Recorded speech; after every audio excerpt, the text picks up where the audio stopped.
Good morning साथियों, मैं सौरभ स्वागत करता हूं आपका अपने यूट्यूब चैनल पर। और आज हम करने जा रहे हैं 16 मई के करंट अफेयर्स। तो चलिए स्टार्ट करते हैं। तो सबसे पहले स्क्रीन पर जो हमारे क्वेश्चन है, with which country Indian navy participate 4th edition of Samudra Shakti 23 bilateral exercise. ठीक है, किस देश के साथ जो है भारत हमारा नौसेना समुद्र शक्ति 23 जो है ये एक्सरसाइज जो है कर रहा है। तो ये आप देख सकते हैं, ये हमारा जहाज़ है जिसका नाम है INS कारावती और INS stands for Indian naval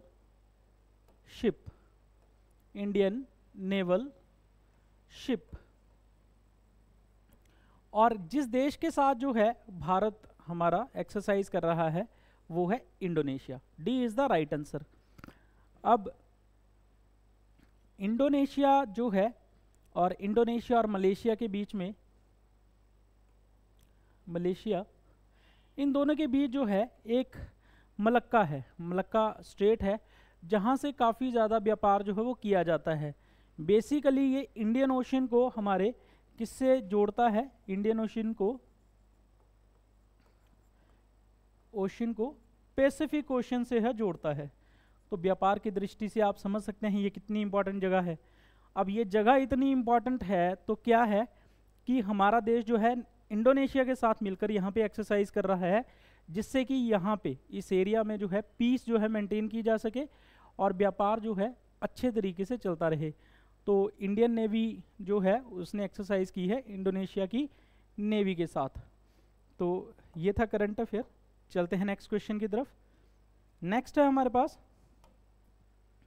recently which state और union territory police introduce the 1 minute traffic light plan. तो किसने जो है 1 मिनट ट्रैफिक लाइट प्लान जो है वो स्टार्ट किया है? तो ये किया है हमारे हिमाचल प्रदेश ने। अब हिमाचल प्रदेश में जैसे कि आप पिक्चर में देख सकते हैं, तो यहाँ पे काफ़ी ट्रैफिक जो है उपस्थित है हमारे हिमाचल प्रदेश में, खासकर शिमला में। ठीक है, तो शिमला अगर देखा जाए हमारी राजधानी भी है और इस राजधानी को क्रॉस करते करते लगभग 60 से 90 मिनट जो हैं वो सिटी में ही खराब हो जाते हैं 8 से 10 किलोमीटर के बीच। तो इसे दूर करने के लिए जो है अब एक प्लान जो है 1 मिनट ट्रैफिक लाइट प्लान जो है वो इम्प्लीमेंट करने जा रही है सरकार। इसमें क्या किया जाएगा कि ट्रैफिक लाइट नॉर्मली जो जैसे लगाते हैं वैसे लगाई जाएंगी, जिससे कि ट्रैफिक को जो है कंट्रोल किया जाएगा। क्योंकि यहाँ पे देखते हैं रोड कम है, कंजेशन काफ़ी ज़्यादा हो जाता है, जिससे कि टाइम कंज्यूमिंग प्रोसेस हो जाता है। तो इसमें 2-3 चीज़ों का ध्यान रखा जाएगा। अब 2-3 चीज़ें जो हैं वो हैं क्या? सबसे पहले कि इस पे एक मॉनिटर रूम बनेगा। ठीक है, मॉनिटर रूम, ये जो लाइट्स हैं ये मॉनिटर रूम से चलेंगी। अब मॉनिटर रूम से चलेंगी तो फ़ायदा क्या होगा? ठीक है, तो इस बात को समझते हैं। तो मॉनिटर रूम से जब ये चलेंगी तो एक एक्सपर्ट आदमी पूरे डिस्ट्रिक्ट को, मतलब कि जो शिमला है पूरा, वो स्क्रीन पर होगा उसकी, और वहाँ देखता रहेगा। अगर कोई प्रॉब्लम होगी तो इन लाइट्स को जो है अकॉर्डिंगली मैनेज कर देगा। तो इट मीन्स कि जो यहाँ पे मॉनिटर रूम में जो व्यक्ति बैठेगा वो काफ़ी ज़्यादा स्किल्ड होना चाहिए। तो इसी वजह से जो है यहाँ पे जो भी आदमी बिठाएंगे उसके लिए जो है स्पेशल ट्रेनिंग जो है इसके लिए करवाई जाएगी। और दूसरा है, आपको पता है शिमला में काफ़ी स्कूल्स भी हैं, तो स्कूल की टाइमिंग को भी ध्यान में रख कर ये प्लान किया जाएगा। और अगर अदरवाइज़ अगर इमरजेंसी कंडीशन में कोई हो जाती है, जैसे एम्बुलेंस आनी है कि या हॉस्पिटल का कोई और काम है जो एमरजेंसी में किया जाता है, तो इन दैट केस भी उसके लिए जो है यहाँ पे प्रावधान जो है वो किया जाएगा। तो ये जो है 1 मिनट ट्रैफिक लाइट प्लान जो है हिमाचल प्रदेश सरकार द्वारा चलाया गया है। नेक्स्ट है हमारे पास, recently who has been elected as the mayor of Shimla municipal corporation. तो आपको पता है हाल ही में इलेक्शन हुए हैं शिमला में म्यूनिसिपल कॉरपोरेशन के, उनमें कांग्रेस जो है वो जीत गई है और उन्होंने अपना मेयर बनाया है। तो मेयर किसे बनाया है? तो ये बनाया है सुरेंद्र चौहान को। ठीक है, तो मेयर और डिप्टी मेयर जो है वो किन्हें बनाया है? उमा कौशल को। तो ये 2 लोग जो हैं आपने याद रखने हैं। और ये शिमला का रिज तो ये इन दोनों लोगों को आपने याद रखना है। अब इन्हें बधाई देते समय सीएम जो थे हमारे सुखविंदर सिंह सुक्खू, हिमाचल प्रदेश के कांग्रेस के सीएम हैं, उन्होंने एक तो बधाई दी और दूसरा कहा कि अगर शिमला में जो भी बेटरमेंट के लिए जो चीज़ें हैं वो आप मुझे बताइए और हम शिमला को नई हाइट्स पे लेके जाएंगे। जो भी शिमला की प्रॉब्लम्स है उन्हें दूर किया जाएगा। जैसे आप देख पा रहे हैं पहले 1 मिनट ट्रैफिक लाइट प्लान था, और उससे पहले एक आपकी ट्रैफिक को कम करने के लिए टिम्बर ट्रेल वहाँ पे चलेगी। तो काफ़ी जो योजनाएं हैं वो सरकार बना रही है यहाँ पे ट्रैफिक को दूर करने के लिए और टूरिज़्म को बढ़ावा देने के लिए शिमला में।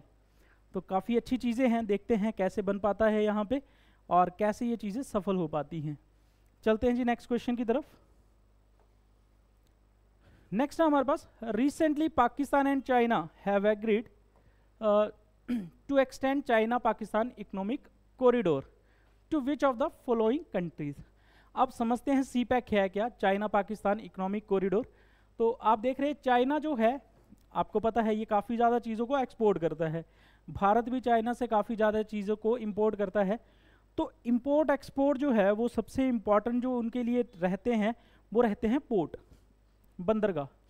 तो चाइना तो लैंडलॉक्ड कंट्रीज़ है, अगर है भी है तो दूसरी तरफ जहाँ पे आपका पैसिफिक ओशन है, तो यूएसए तो खुद सबसे बड़ा एक्सपोर्टर है। तो ज़्यादातर कंट्रीज जो हैं या तो Asia, lower Asia, African countries या यूरोपियन कंट्रीज़, जहाँ पे ये सामान जो है इंपोर्ट एक्सपोर्ट करना चाहता है, उसके लिए चाइना ने जो है सी पैक चलाया है, चाइना पाकिस्तान इकोनॉमिक कॉरिडोर। तो चाइना से होता हुआ ये सी पैक आप देख रहे हैं इमेज में, ये यहाँ पे पाकिस्तान का ग्वादर पोर्ट है और यहाँ पे कराची जो है पोर्ट है, यहाँ से सामान को जो है अलग अलग जगह पे भेजेगा। अब आपको तो पता ही है पाकिस्तान की हालत अभी खस्ता है, तो इसका फ़ायदा चलो काफ़ी हद तक आपके पाकिस्तान को भी मिलेगा। बट अब चाइना चाहता है कि कुछ चीज़ें रॉ मटेरियल जो है हम अफ़गानिस्तान से भी पिक करें और उसे भी इस सी पैक से जोड़ दिया जाए। अगर जो अफ़गानिस्तान से ये चीज़ें जुड़ जाएंगी तो अफ़गानिस्तान का रॉ मटेरियल भी चाइना यूज़ करके और इन पोर्ट्स के थ्रू जो है इसको एक्सपोर्ट कर सकता है। तो चाइना ने कहा है कि अफ़गानिस्तान को भी अब हम सी पैक में जो है ऐड कर लेंगे।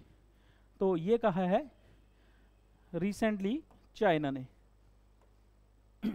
चलिए नेक्स्ट क्वेश्चन है हमारे पास, which city become the first city in India to adopt the localisation of United Nation mandated sustainable development goal. तो सबसे पहले तो बात करें सस्टेनेबल डेवलपमेंट गोल्स जो हैं वो कितने हैं। तो सस्टेनेबल डेवलपमेंट गोल जो हैं वो 17 हैं, ठीक है। जैसे कि सारे पढ़े लिखे होने चाहिए, सारे इक्वलिटी होनी चाहिए, जेंडर इक्वलिटी भी होनी चाहिए, हंगर इंडेक्स जो है वो नहीं होना चाहिए।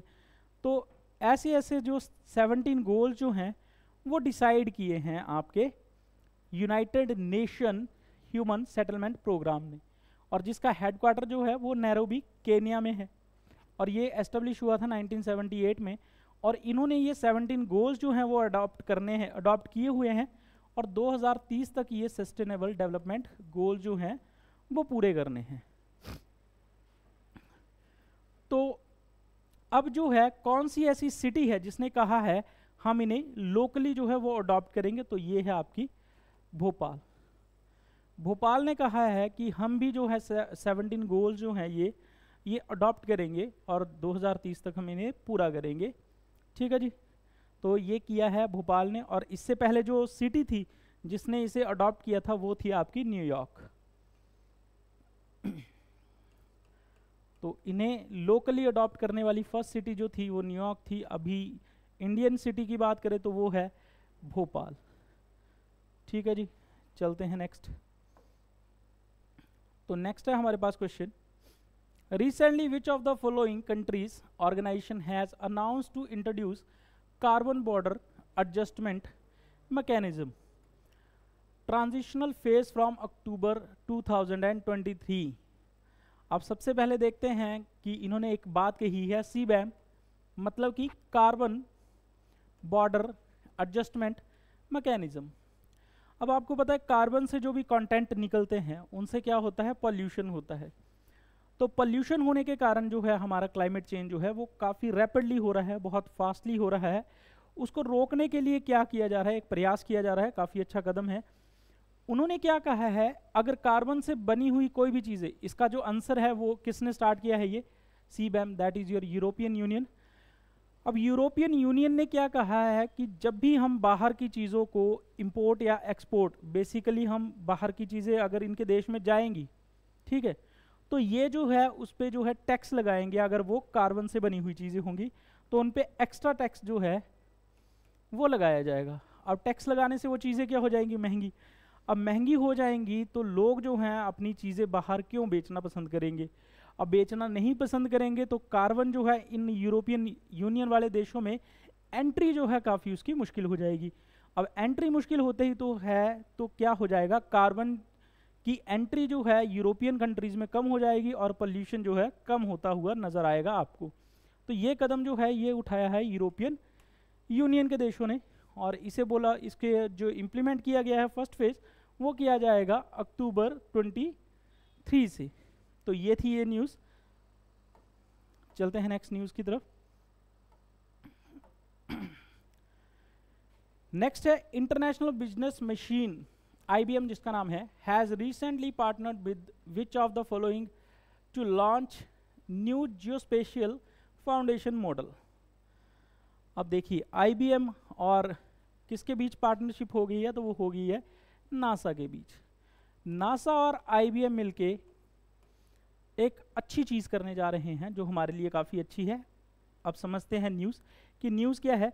ये दोनों मिलके जो है हाई रेजोल्यूशन जो चीज़ें हैं, इमेजेस हैं, वो जो है भेजेगी। नासा जो है सैटेलाइट के थ्रू इमेजेस खींचता है और IBM जो है टेक्नोलॉजी में ग्रेट है, तो पिक्चर्स की क्वालिटी अच्छी आए ये कहेगा, ये काम कौन करेगा, तो ये काम करेगा IBM। अब जितनी अच्छी पिक्चर की क्वालिटी होगी उतना ज़्यादा डाटा हम उनसे निकाल पाएंगे। अब समझते हैं कि अगर पिक्चर की क्वालिटी अच्छी आती है तो उससे क्या क्या फ़ायदे होंगे। तो सबसे पहले तो सबसे बड़ा फ़ायदा जो होगा, अगर पिक्चर क्वालिटी अच्छी आएगी तो हमें कहीं पर भी अगर फायर लगी है, आग लगी है, तो उसका सैटेलाइट के थ्रू पता लग जाएगा, ठीक है। अगर कहीं पे भूकंप आया है, अर्थक्वेक आया है, उसका ही पिक्चर के थ्रू पता लग जाएगा। अगर कहीं पे बाढ़ आई है, किस इंटेंसिटी में आई है और कहाँ तक उसका इम्पैक्ट है, वो भी हमें पता लग जाएगा। तो इन पिक्चर से हमें बड़ा कुछ पता चल जाएगा और कुछ चीज़ें हमें और एक्स्ट्रा पता लग जाएंगी, जैसे कि अब बारिश कैसी होगी इन सैटेलाइट की पिक्चर से हमें पता लग जाएगा, क्योंकि बारिश जो है होती है तो बादल बनते हैं, तो इमेजेस हमें पहले ही मिल जाएंगी, तो हमें पता लग जाएगा कितनी बारिश होगी और क्या क्या, अगर बारिश ज़्यादा होगी मतलब कि बाढ़ की स्थिति होगी तो उसका भी पहले पता लग जाएगा। तो ये काफ़ी अच्छी चीज़ें हैं जो हमें पहले से इंफॉर्मेशन जो है मिल जाएगी इस टाई अप से, जो कि कर रहे हैं नासा और IBM। अगर बात की जाए IBM की, तो IBM का हेडक्वार्टर न्यूयॉर्क में है और ये 1911 में बनी थी। और बात करें नासा की, तो नासा की नेशनल एरोनॉटिकल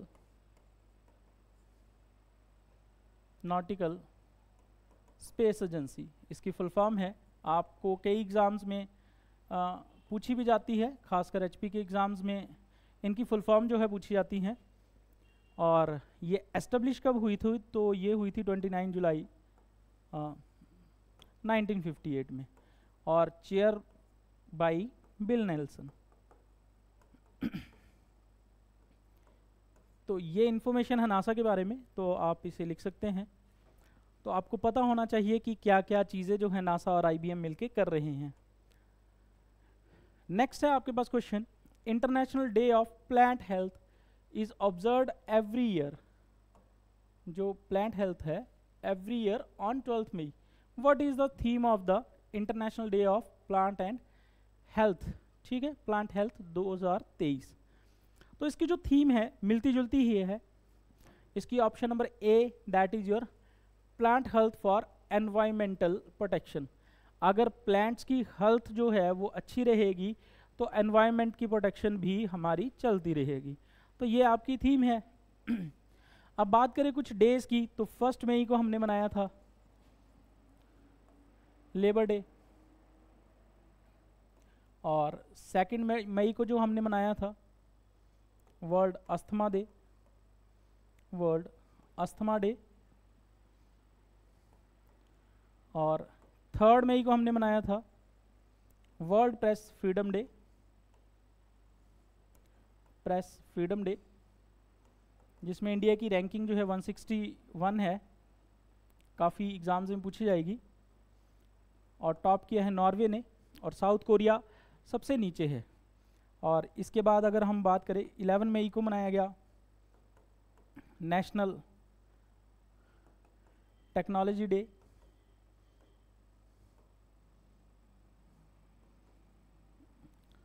ठीक है, और आपका 12 मई को मनाया गया world nurses day.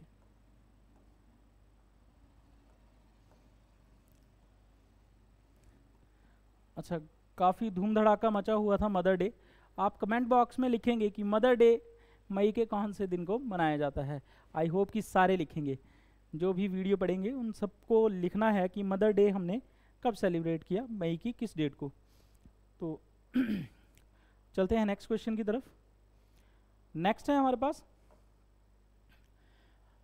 खुमजुंग खुंडे waste water management project जो है वो चलाया गया है, और ये कौन सी कंट्री में जो है इंडिया चला रहा है और एड भी प्रोवाइड कर रहा है। तो इसका आंसर है option number A, that is your Nepal.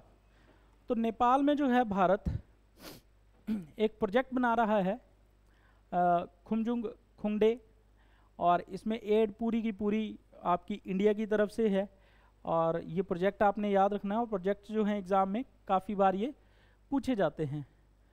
अब बात करते हैं नेपाल में हाल ही में नेपाल किन चीज़ों को लेकर न्यूज़ में रहा है। सबसे पहले नेपाल के नए राष्ट्रपति बने हैं रामचंद्र पौडेला, और हमारे चीफ इलेक्शन कमिश्नर हैं राजीव कुमार। उन्हें नेपाल के चुनाव के लिए क्या बनाया गया था, इंटरनेशनल ऑब्जर्वर, मतलब कि अंतर्राष्ट्रीय पर्यवेक्षक बनाया गया था। और क्रिकेटर हैं हमारे मनोज प्रभाकर, उन्हें नेपाल क्रिकेट टीम का जो है हेड कोच जो है वो बनाया गया है। और इंडिया और नेपाल के बीच एक ट्रेन सेवा जो शुरू की गई है जिसका नाम है भारत गौरव, ठीक है। तो ये सारी न्यूज़ हैं नेपाल और इंडिया के बारे में जो हाल फिलहाल में हुई हैं। तो जितनी भी न्यूज़ हम कवर कर रहे हैं काफ़ी इंपॉर्टेंट है, पेपर जो आपका आएगा तो एग्ज़ाम पॉइंट ऑफ व्यू से ये सारे जो हैं काफ़ी इंपॉर्टेंट फैक्ट्स हैं जो कुछ महीने पहले आपके हुए हैं, जिन्हें हम डिस्कस साथ साथ में कर लेते हैं। तो किसी वीडियो में हम डिस्कस करते हैं तो ये करंट ही न्यूज़ होती हैं। तो चलते हैं जी नेक्स्ट है हमारे पास recently Praveen Sood who was appointed as the new director of the central bureau of investigation, CBI के नए जो हैं डायरेक्टर बने हैं by the government of India, ठीक है। ये कौन से स्टेट से हैं, तो ये हैं हिमाचल प्रदेश से। आप पिक्चर में देख सकते हैं, तो इनका नाम आपने याद रखना है, नाम इनका है प्रवीण सूद, और हिमाचल के कहाँ से ये बिलोंग करते हैं, तो परागपुर से, परागपुर कांगड़ा जो है वहाँ से ये बिलोंग करते हैं। तो काफ़ी इंपॉर्टेंट है। प्रवीण सूद सीबीआई के जो है डायरेक्टर बने हैं, ये आपके हिमाचल के हैं। तो काफ़ी इंपॉर्टेंट न्यूज़ जो है ये बन जाती है, और इसे आपने बिल्कुल ध्यान से याद रखना है। प्रवीण सूद कहाँ से हैं, तो जसवा परागपुर से जो ये बिलोंग करते हैं, और डिस्ट्रिक्ट की बात की जाए तो ये कांगड़ा है। तो ये थे आज के करंट अफेयर्स जो हमने इंपॉर्टेंट करंट अफेयर्स कवर किए हैं। हिमाचल के ये करंट अफेयर्स थे, और इंटरनेशनल नेशनल दोनों ही सारे ही करंट अफेयर्स हम कवर कर लेते हैं। चाहे किसी भी एग्ज़ाम की आप तैयारी कर रहे हैं तो काफ़ी हेल्पफुल हैं ये करंट अफेयर्स। तो हमने लास्ट वीडियो में आपको गिरिराज जो न्यूज़पेपर है वो भी डिस्कस किया था, और बजट के क्वेश्चंस भी हमने कुछ एक डिस्कस किए हैं। तो दोनों ही वीडियोस जो हैं वो काफ़ी इंपॉर्टेंट है आपके पेपर में। क्वेश्चन जो पूछे जाते हैं लास्ट ईयर में, जितने भी आप पेपर उठा के देखेंगे तो एनालाइज करेंगे कि हमारी जो वीडियोस में क्वेश्चन जो पढ़ाए जा रहे हैं, बताए जा रहे हैं, वो बिल्कुल पेपर स्पेसिफिक है। एक टीम है हमारी जो इसमें जुड़ी हुई है, और जितना भी डाटा आपके लिए तैयार किया जाता है ये काफ़ी मेहनत से किया जाता है। तो प्लीज़ स्टे ट्यून्ड, और डेली आप हमारे साथ बने रहिए। और इसी के साथ गुड बाय, मिलते हैं फिर कल नई वीडियो के साथ। Thank you all for attending my lecture.